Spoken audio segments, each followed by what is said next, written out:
Voici ici donc très rapidement 5 capacités qui m'ont permis de passer un cap dans ma carrière, d'augmenter drastiquement mes revenus en tant que data scientist. Et reste bien jusqu'à la fin de cette vidéo parce que la 5e capacité est fondamentale dans ta réussite en tant que data scientist. Allez, c'est parti, générique.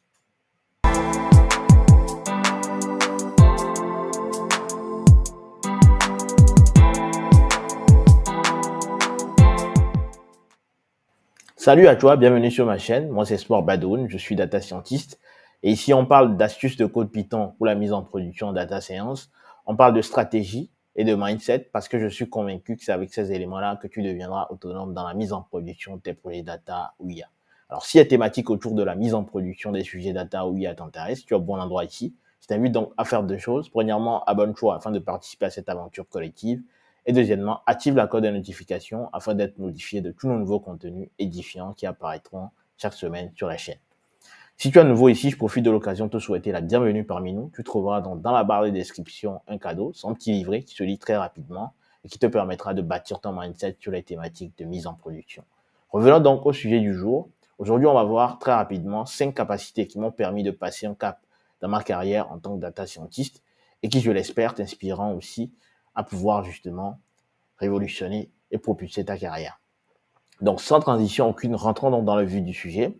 La première capacité ici, c'est la capacité de découper les procédures par morceaux. Okay, c'est une capacité qu'ont généralement les data ingénieurs qui créent des data pipelines. Donc, qu'est-ce qu'ils font? Les data ingénieurs ont un objectif général qui est de répondre à une problématique métier. Et ce qu'ils vont faire, c'est qu'ils vont premièrement ingérer de la donnée. Donc, ça, c'est le premier objectif. Ensuite, ils vont transformer cette donnée légèrement pour la filtrer, récupérer uniquement la donnée qui les intéresse. Ensuite, dans une dernière phase, ils vont essayer donc de transformer ces données-là en utilisant les règles métiers qu'ils ont à leur disposition.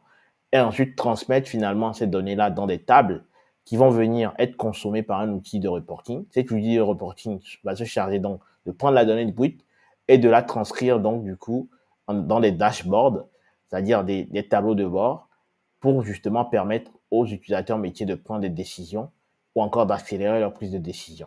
Et donc, comme vous le voyez, l'objectif global, c'était justement d'apporter une solution aux métiers pour les aider à prendre une décision. Et donc, les data ingénieurs vont subdiviser ça en plusieurs étapes qui vont leur permettre d'atteindre leur objectif. C'est une capacité que vous devez mettre en place également dans vos projets parce qu'en réalité, c'est même valable en fait dans la vie de tous les jours. Lorsque vous avez un objectif très grand, il est important de le découper en petits objectifs si vous voulez justement arriver au bout de cet objectif qui est plus grand. Donc, dès aujourd'hui, tu as décidé également dans tes projets de structurer, de diviser lorsque tu as des problématiques complexes en petits objectifs et les atteindre progressivement pour arriver à l'objectif global. C'est super important et c'est critique si tu veux justement réussir à faire des choses très importantes en data de manière générale.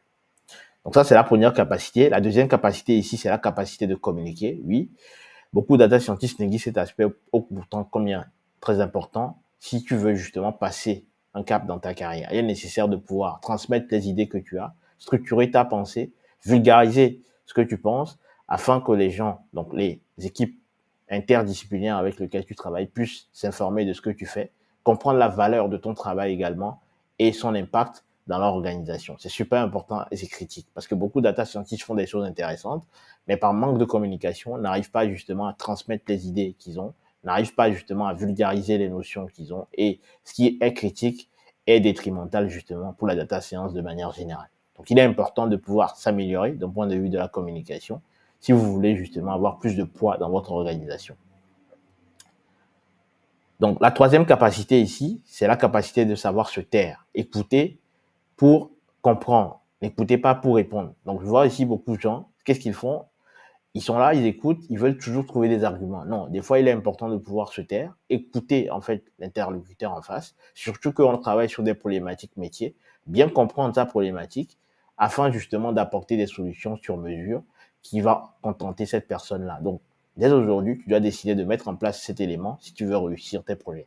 Donc, savoir te taire, écouter ce que l'on te dit, parce que des fois, on a l'impression de connaître des sujets, mais en réalité, il n'en est rien. Donc, même si tu penses que tu connais, tais-toi dans un premier temps, écoute, comprends ce que ton interlocuteur veut dire, reformule si nécessaire, et une fois que tu as compris maintenant, apporte une solution qui correspond à ce que l'interlocuteur t'a demandé. C'est super important et c'est critique si tu veux réussir tes projets en data science. La quatrième capacité, c'est la capacité d'analyse business. Pour ça, tu dois avoir une vraie compréhension de l'entreprise. C'est quoi une entreprise? Quel est son rôle? Quels sont les profils types de ton entreprise? Quelle est la proposition de valeur de ton entreprise? Quels sont les problèmes, les challenges auxquels sont confrontés ton entreprise? Bref, tu dois comprendre les différents métiers dans lesquels ton entreprise se pose et qui impactent ton entreprise afin d'apporter des solutions concrètes aux problématiques que rencontre ton entreprise au quotidien. Donc, cet aspect est vraiment critique. Il faut que tu saches interpréter les données de ton entreprise, comprendre leur implication commerciale. Et c'est très important justement pour transformer des insights en actions commerciales, actions concrètes et significatives sur le terrain. Il s'agit de comprendre, là, bien évidemment, comme je l'ai dit précédemment, le business de son entreprise. Analyser, comprendre le parcours client, cela va faciliter justement la création de produits data sur mesure que vos utilisateurs métiers vont aimer utiliser parce qu'ils répondent finalement aux challenges auxquels ils sont confrontés réellement. Donc, c'est très important et critique de pouvoir avoir cette capacité d'analyse business si tu veux réussir en tant que data scientist ou même de manière générale en tant que professionnel dans la data. Donc, c'est super important de développer cette capacité si tu veux passer un cap dans ta carrière. On va finir ici par la cinquième capacité, c'est la capacité d'avoir une curiosité et d'apprendre de manière continuelle. En effet, je vois ici beaucoup de data scientists qui s'arrêtent une fois qu'ils sortent de l'école, et c'est même pas valable uniquement pour les data scientists, c'est valable même pour beaucoup de gens qui s'arrêtent d'étudier dès qu'ils sortent de l'université. Il est important de comprendre en fait qu'aujourd'hui, à l'ère de l'IA générative, les technologies évoluent tellement rapidement qu'il faut se documenter, il faut continuellement se former pour justement rester à jour par rapport aux tendances et aux techniques qui sont utilisées actuellement afin justement d'apporter des solutions toujours les plus efficientes possibles à votre entreprise. C'est super important et ça va vous aider aussi à avoir la capacité d'adaptation, peu importe les problèmes qu'il y a, savoir justement vous positionner sur le marché, pouvoir bénéficier des opportunités qu'il y a de manière générale.